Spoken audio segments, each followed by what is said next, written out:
How's it going, everybody? I'm Josh from Elder Drunken Highlander, and I'm coming to you with a tournament report / social experiment video where I do a couple things that are very much outside my comfort level and do them in a high pressure tournament setting. We're going to talk about it. The first thing that I did was I took a deck without blue to a tournament for the first time ever, and it was actually not that bad. The other thing that I did is I took a deck that had never been entered in a top deck tournament before to a tournament. It was great. Actually, somebody else, some other genius, entered this deck into a tournament the same exact day as me in a tournament in Buffalo, which was super hype. So whoever you are, we've mind melded. We are the same. Also, I heard they top 16'd, so congratulations to them. It was a much bigger tournament than my tournament, so I feel like top 16ing is just as, if not more, impressive than my top 4. So well done to the other person also playing from what I heard from the TO, a very similar list to this. So shout out to that's you. Oh, but right. The third thing that I did is I was lying a lot.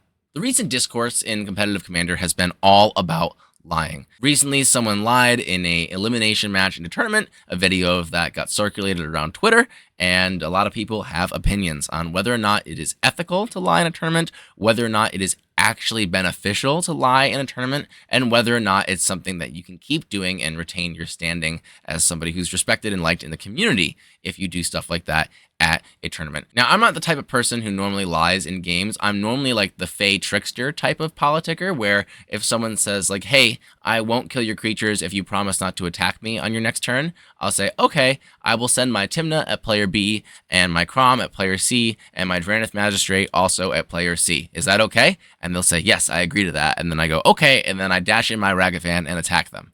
And that's the type of player that I am. But if they say, like, you're not going to dash in a Ragavan or use some other haste creature on me, are you? I'll be like, all right, you got me. I won't. That's normally how I do things. Just because that's the type of politics that I'm comfortable with. And that's the type of politics that works for me. I don't really outright lie. I don't say, yeah, man, I won't attack you. I accept that deal and then attack them. Not something that I do normally. Just because personally, I think that when you do something like that, it hurts your ability to continue to make deals like that, not only for the rest of the game, but also for the rest of your time in a player, like in that tournament or in future tournaments. And I didn't think that that was something that was worth doing.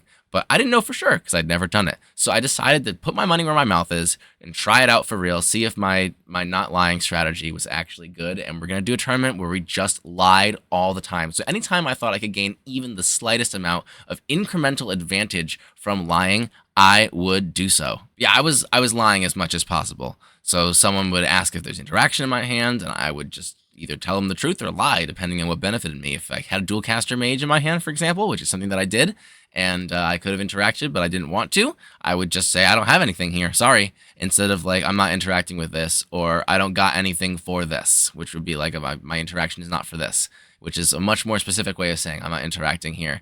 That sounds a little bit more convincing. I would just be like, no, I got nothing, just outright lie. It was interesting. There were definitely times where it got me advantages and it helped me forward my game plan, but there were also times where it really hurt me and came back to bite me horribly. We're going to see both those scenarios play out for sure, because I will be going over all of my games from this tournament and we'll be going through the play-by-play of each of them. But first, the deck list. There's a deck tech that I already did for this deck. It's going to be flashing around right up there. You can check it out if you want to see the full thing. I did make some changes to this deck before the tournament, which we're going to go over. But if you want to know how the deck works besides just my brief description of it here, you can watch the deck tech. It's fantastic. This is Jeska, which is Rakdos Pile of Win Cons. It's got World Gorger Dragon. It's got Francisco Loops. It's got Necro. It's got Bolas's Citadel. It's got other crazy combos. It's got Dualcaster Mage in there. It's just Rakdos Pile of Win Cons.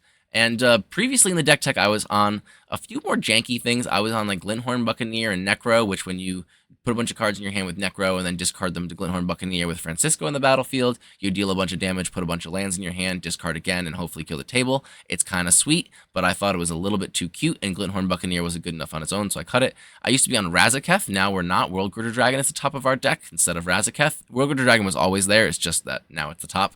And Razaketh is gone just because I didn't want an 8-mana hit off of the card that I recently added to the deck. Ad nauseum, baby. Nos, the classic cEDH turbo card. the deck was not on Nas, and I had a big section in the deck tech about why I wasn't on Nas, and I thought for the tournament I should jam Nas in there and just lie to people and tell them that I didn't have Nas, and it'd be more believable because I said there was no Nas in the deck tech. But that's more or less the deck. If you want to know more about it, I highly recommend checking out the deck tech video. It goes over everything the deck can do. It's really cool. So round 1, I got a bye, which was very fortuitous for my tournament standings, but not very fortuitous for my actual goal of playing a lot of tournament Magic and lying. I wasn't really trying to win this tournament. I was trying to lie this tournament and see if that let me win this tournament. So a little disappointed about that, but you really can't complain about a free 5 points in a tournament. So I'll take the bye. My second round, though, it was real bad. I wish I had gotten into a loser's bracket or something. Let me tell you, it was Tim Necrom, me, and Tim Necrom. Yeah, it's like that one meme. You know the one, the one with the couch and all the people around the one person. That's this meme. I tried my best to stick as much as I could with the Tim Necrom decks on the battlefield. They were playing a lot of control stuff, but I really tried to do some stuff. I had an ad nauseum in my hand basically the entire time, and I was leaning into it. I was like, I don't run ad nauseum. It's not in my deck. I don't run it, blah, blah. And I was just looking for my window to get it. And I was doing a bunch of stuff just to bluff what I had. My opponents had a Ristic Study. They all had their Timnas out. They were all getting their Croms out as well by the end of the game there. They were all drawing way more cards than me, and I knew that my way to win wasn't going to be by having a super safe protected win. It was going to be by finding a window. So I wanted to create my window by getting them to put the wrong interaction spells in their hand and filter the wrong interaction spells. So you can see right here, I'm casting Unmarked Grave using some floating mana from Cabal Ritual. I'm trying to fake my opponents out and see if they are revealing to me that they have interaction in hand. And what I'm discovering from the scouting is that my opponents do indeed have counterspells in their hand. So at this point, I'm explaining like, nah, I'm not going to win. Don't worry about it. But what this Unmarked Grave is doing is it's putting a World Gorger Dragon in my graveyard. And the reason I'm doing that is because I want my opponents to have creature interaction in their hands so they can blow me out for my World Gorger Dragon win. So that they don't have anything to do when I cast my ad nauseum that's already in my hand. I don't have an Animate Dead in my hand. The Unmarked Grave was also to shuffle away an Underworld Breach that was revealed off of Francisco. I don't have any cards in my graveyard. I don't have any way to go to the Underworld Breach, and I didn't want people holding counterspell interaction because that stops Nas. I wanted people holding creature interaction. So I was like, get the Underworld Breach out of here, get a creature in my graveyard that demands interaction so that I can eat a Path to Exile when I cast my ad nauseum instead of a Force of Will. My other plan here was to try and get some protection in my Dauthi Voidwalker so that I could maybe interact a little bit when I cast my Nas, but there's a Ranger Captain that was put down, and then also a Toxic Deluge. So my Dauthi Voidwalker plan was completely thwarted. I had a Bowmasters out here too, just because I had the extra 2 mana and it was in my hand, and that thing just completely bit the dust instantly, which was really, really sad. I was kind of happy to see all the value engines go for my opponents, but I was also kind of sad to see my Dauthi Voidwalker game plan go. So at this point, I am pretty sure my opponents have interaction in their hand, and I want it gone. I want it out of there. I have a Nas in my hand, and I need to cast it, and I don't think I can get away with casting it on my main phase, just with what's going on. My opponent has a Wishclaw Talisman, and I'm pretty sure that whatever counterspell that he has, Putrefaction there, he's very hesitant to cast it. I'm thinking it's a Pact of Negation, because he didn't cast it against the Deluge, but he did indicate that he had something. So I'm thinking, if I go for a Nas on his turn, he's not going to use his Pact of Negation. He's going to use the Wishclaw Talisman and then give that to me. And then I can use that to set up a much safer win further down the line. So I was going to try and trade the Nas for Wishclaw Talisman so I can grab a Saw and a Half from my deck, because there's a Dual Caster Mage in my hand, and Dual Caster Mage Saw and a Half will make infinite non-hasty tokens. So I can do that on an opponent's turn and then use like a Final Fortune if I get one, or just wait to untap and then win with infinite tokens. So that was my game plan. So I wait till he goes to his end step and I get ready to cast my Nas. So Nas gets put on the stack, and there's a huge discussion when the Wishclaw gets activated over who it should go to. And I try to make my argument. I say like, all right, dude, I forgot that Wishclaw Talisman can only be activated as a sorcery. Because, I'm lying. I didn't forget that. I knew that. I totally spaced on that. I'm screwed. I'm out of the game. Why don't you give me the Wishclaw Talisman? I got nothing better going on. And he didn't listen to me, because I was a liar. I lied about having ad nauseum in my deck. I lied about having interaction in my hand multiple times in that game. I was very obviously a liar. So he didn't believe me. He did not fall for that at all. He gave it to the other Tim Necrom player. and it just didn't work. Not only did he not believe me, but the other Tim Necron player was very eager to screw me over because I was being a bad actor. He was like, no, give it to me. I'll get a land. I'll reveal it. I'll give it back to you. That's what we're doing here. And that's like, well, shoot. I guess you got me. Yeah, don't give it to the liar. Fair enough. So that's definitely a moment where lying burned me very, very hard in that game. Is I might have been able to get away with that bluff because the ad nauseum, me lying about ad nauseum in my deck was a lie, but I didn't need to lie about ad nauseum in my deck to make that play. That could have just been a bluff. I could have just bluffed that I didn't have it in my hand and been open about having ad nauseum in my deck, and then I might have been able to get the Wishclaw Talisman. And I was like, all right, you got me. My plan has been completely foiled. Can I have the Wishclaw Talisman? I'll use it to try and get back in the game by winning. That might have actually worked, but there's no way it's going to work. Even if I had said, don't give it to the Tim Necron player, their deck is better than mine, please, for the love of God, give it to me so we don't lose to the Tim Necron player. I'll get a land, I'll reveal it to you. He's not going to believe me. I just lied about having ad nauseum. So the game continues on, and we consider asking for a draw. Dixie Normus, actually, and I'm saying the full name every time because it's hilarious, the username, made a really great, actually, political play that I want to highlight here. He asked for a draw just to scout information from his opponents to see if they had a win coming up. So that's a really good thing to be mindful of when your opponents ask for a draw. Don't give anything. I didn't say anything when he asked for a draw. I didn't say shit because I figured that's what this was. And I also wanted to know what my opponent said. Usually when someone does that, be aware that they might be fishing. Well, great political play from him there. But an even better actual magic play from him as he gets to his turn with only like a little bit left on the clock, and then is able to assemble a win in time. And you can see right there, he puts a win together during time. Thoracle Consult. I'm using a Tainted Pact here I'm consulting for a Tainted Pact here just to meme, but it's all over, and the game is ending. We've already reported the match at this point. So well done to Dixie for winning that game. Oh, I'm sorry. I said I'd say the full name every time. Well done to Dixie Normus for playing that game very, very well. It was well done on his part, and well done not falling for my bullshit. So my next pod was actually incredibly fun. I really had a great time with all my opponents. They're all mint human beings, very fun people to play against. It was the final round of the tournament. This was only a 3-round tournament. It was a smaller event. And all of us knew that we needed to win the game in order to get into finals. So we came into with the attitude of, we're not drawing this game.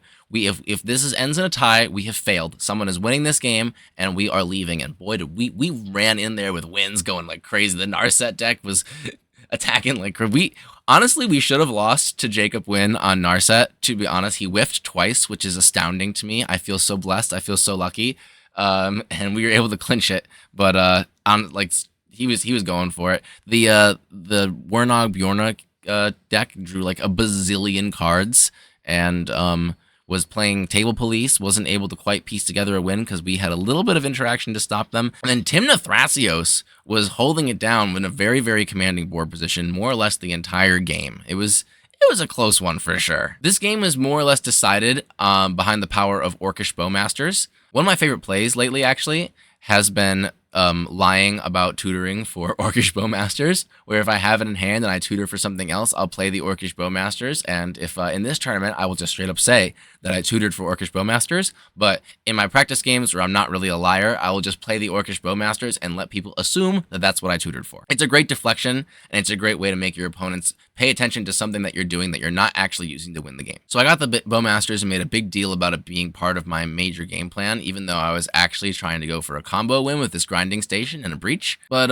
it ended up actually becoming my main game plan. So at this point, we're getting close to time. People are just dying to the actual Bowmaster ping. I have like a 13-13 Bowmaster or something like that. It's massive. The actual Bowmaster itself has been killed by an enemy Bowmasters, which has then also been killed.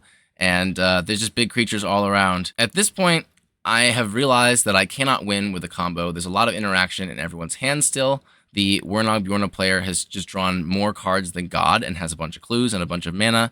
And I need to be able to stop him from winning and win with incremental value because going for something bursty will not stick against this player. So I play a Walking Ballista on X=4.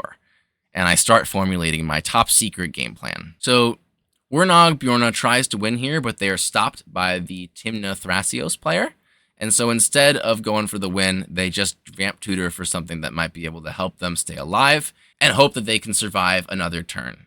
I don't think anybody saw the line of what I went for here for the win, and I'm really happy about that because I think if they did, they would have stopped it. So the Tymna Thrasios player is able to kill the Narset player.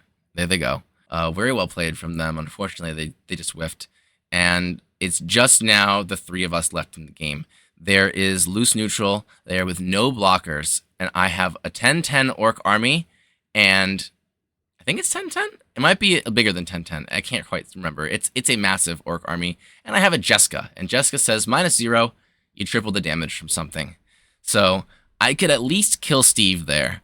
But I didn't have a way to get through the Thrasios yet. So we sacrifice the Jeweled Lotus and play Jeska. She costs 5 mana now. We 0 her on the Orc army, and we attack Steve. And then, because we're in time, there's like 2 minutes left in the clock here. We've already decided, like, we're winning or we're dying. Somebody is winning this pot and going to finals, right? I kill Steve, and then I cast Final Fortune. So Final Fortune hits the stack. This is before Steve is actually dead. I cast the Final Fortune. I 0 the Jeska onto the army, and then I go in for combat. I have a dashed Ragavan as well, and I'm just trying to bait Steve into blocking with this Thrasios so I can ping it with the Ballista. So then I go to my Final Fortune turn, and I get my treasure from Ragavan. I untap. I roll for my Crypt. I put a counter on my Walking Ballista using its ability to remove all 3 counters to blast the Thrasios. And then I'm able to 0 the Jeska and attack Hal for lethal as well in a Final Fortune turn with like 4 minutes left on the round timer. So if I didn't get there, he was going to win. Honestly, the slimmest possible margins for that game. I'm very, very proud of that one, more so than any of the other Magic that I played that day. I'm super, super proud of that game. And I also really enjoyed playing with all of my opponents there. I didn't actually do that much lying that game. I, of course, was lying about all my interaction. I was lying about whether or not I was planning on killing people and all of that stuff, but it wasn't really lying that ended up being very relevant at all. I think the reason for that is we were all pretty chill with each other. It was a great time, and we were having fun, and we were all rooting for each other because someone had to get into that final spot, and I think the camaraderie made it so that deceiving each other just wasn't something that was...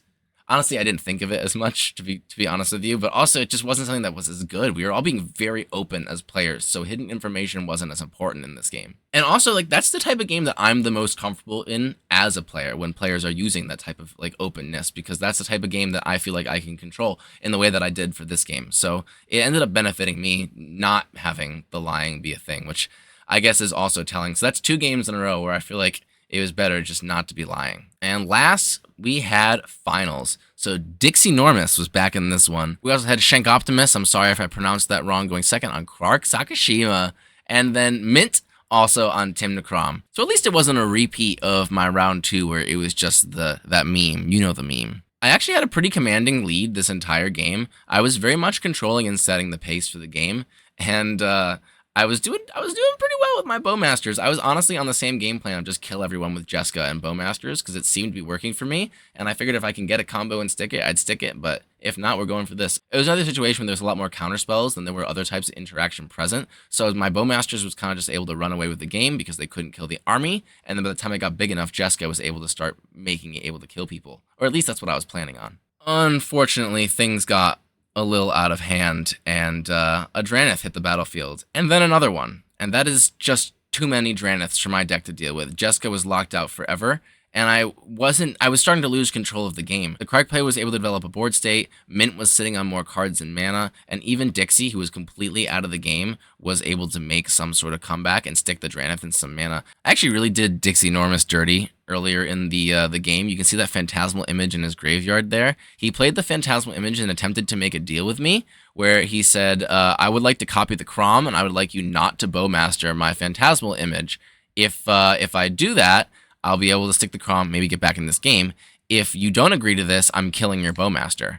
And of course, because I'm a liar, I agreed to this and then immediately killed his phantasmal image. I felt really bad about that, but he was actually a really good sport because he was in the first round. He knew I was lying. He was a super good sport about it. And honestly, like, the more I think about it, the more I think that was the play to make, because him having a bowmaster that's super, super weak and just dies to anything, I don't actually think helps him progress his game plan at all. Like, he doesn't want an Orcish bowmasters. He wants a Crom.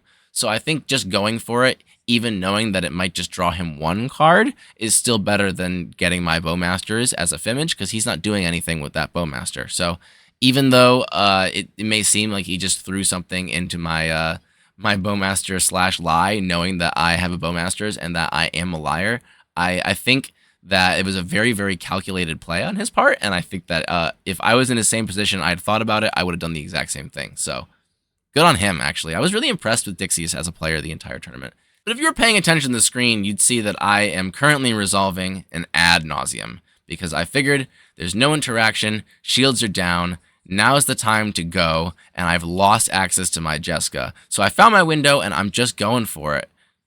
But it's just no good hits so far. We're getting no fast mana, a bunch of lands, and no actual way to formulate some kind of win. It's not there in this pile. Chabalt's Trickery, like that doesn't help me. Rite of Flame is useful, but I didn't have the colored mana to put together. So I had to keep going, but I kept hitting things like Deflecting Swat and Beseech the Mirror.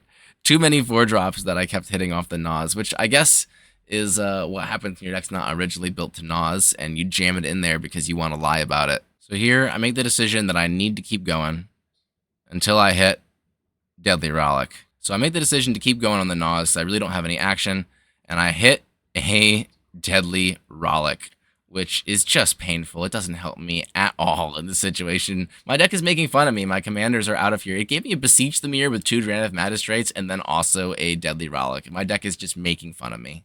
So then at this point, my opponents point out that they would be willing to make a deal with me to keep me alive here and not kill me if I stop nosing now and keep a bunch of interaction to keep the game going. More or less, there's like, oh yeah, keep the bowmaster around, we'll make a deal about it. But I say I really can't do that, because then you guys will just kill me, because I've been lying this whole time, and I would just kill me. And they're like, yeah. So once again, lying kind of screwed me over. The only incremental advantage I got there is I denied the opponent, who was very much in last place, from drawing like 3 extra cards. I don't even think that was a good play. I actually think that was a bad play that I should not have made, even though it was hilarious that I was lying. In hindsight, this is I'm recording this like 2 days after the tournament, so like actually thinking about it now, I'm like just now realizing I should have let him keep that so I could blast more things to the bowmaster. I got too infatuated with lying here.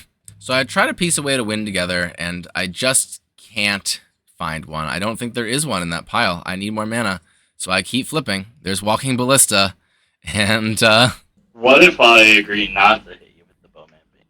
Don't make them. Look, Yeah, you can't. I've been, first of all, I've been lying to everybody. So if you kill me with the bowmasters, that'd be super fair and expected. So I'm not gonna do that, because if I were you, I'd kill me, and I deserve to be killed by that. So I'm not gonna play into it. Even though it'd be hilarious to make for a great video, but so would maybe winning. So would dying to my own Nas too. That'd be so funny. So we're gonna keep going. So yeah, that happened. I got all the cards that I didn't need in the Nas, and then I died, and I might have been able to make a deal and save myself, where I cast that Wheel of Fortune that was in there with the Bowmasters that my opponent had out, because that copy token is a Bowmasters, and I would have been able to survive, because he would have promised not to target me with the Bowmaster damage, but there's no way that would have actually happened, because I was a liar. He was going to kill me and get 7 cards, and no one was going to feel bad about it, because I deserved it, because I was a liar. So I decided to keep going on the risky Nas line, even though I might die, and, well, the prophecy came true, and I might die. I might die, did very, very hard. Mint ended up winning that game, so congratulations to them. They did a great job playing. Everyone who's in that final game did a great job playing. Huge shoutouts to Dixie Normus for being a good sport and getting blown up with that Fimmage play that, even more infuriating than me lying, I would actually be even more mad about the fact that wasn't actually a very good play, and we were in the finals of a tournament. That would have tilted me more, so well done not getting tilted by that. Big props, big shout outs to you. So the verdict, is lying actually good? No, not really. That's what I found. By and large, it is not good. Now, I do want to add a little asterisk to that. In very, very specific situations, it's extremely good. Extremely good. And when you can find those situations and use it, then yeah, you can make an argument that lying is extremely powerful. But I think doing what I did and just lying all the time, whenever you think you can get any kind of advantage, is not worth it, because it's like advantage resentment builds up and then all of a sudden it all comes crashing down on you. Is lying actually good? Yes and no. I think if you are a good liar who's able to pick the times when you can lie that'll have the least negative impact on you and the highest positive impact on your game, then you can use it effectively in your games. But that means also not just mitigating the actual effects of the game, but the effects of your opponent's feelings, because this is a game where you're playing against opponents with feelings and emotions, and they might do shit to you like kill you just because you deserve it. Or at the very least, might not trust you and you need to make a deal to keep yourself in the game. So for myself personally, I'm going to go back to truthing. I think that was better. Or am I lying about that? And that's the problem, actually. You'll never be able to tell again. I have now lied in a tournament, and if someone decides that I am a liar because I have done that, I am a liar in their eyes, and there's not much I can do to convince them that I'm a truther. And that's just a consequence that you need to be willing to accept if you're lying in tournaments. And some people are willing to accept that and take that in stride and make that just part of their tournament personality, part of their tournament persona, part of that tournament brain, and that's cool. If that's how you want to play and that's how you feel like you're the strongest playing, power to you. This is a game where lying is not against the rules. But if you're someone like me who feels like you actually gain more information from being open and honest with your opponents and getting them to just kind of reveal stuff by talking about the game, kind of how things went for me in round 3 where I actually won a game, then maybe lying isn't for you, and using other tools like just chumming it up with your opponents to try and see if you can learn something about what they're doing is a better way to do things. That's what I'm going to go back to. Overall, though, I'm really happy with this tournament experience. The top 4 was really, really surprising for this deck. I didn't think I'd get there without blue. I know I did lie and buy my way into in the top 4, but you know how us cEDH players are. We just eat hot chip, get buys in the round, check their phone, and lie. Thank you all so much for watching this video. If you enjoyed it, leave a comment. Let us know what you think, and don't lie. Tell us how you like the video. If you want to talk to us more about this kind of stuff, you can always join our Discord, where we discuss all the videos and also various decks and play games and practice with each other. Or you can check us out on our Twitter. We also have a Patreon that you can sign up to support us. And lastly, I want to thank our sponsors, Original Print Proxies. They make amazing tokens like the Past Priority token that was in the corner of my screen on all of those tournament videos. I love that thing so much. I talk about it like every video. It's my favorite thing. If you want to use tokens that are perfect for webcam play, you can check that out and use promo code ELDER to get 20% off of an order of $25 or more. That's all I have to say for now. Be honest to your opponents, or don't if that's your playstyle, and stay janky, my friends. I'll see you next time.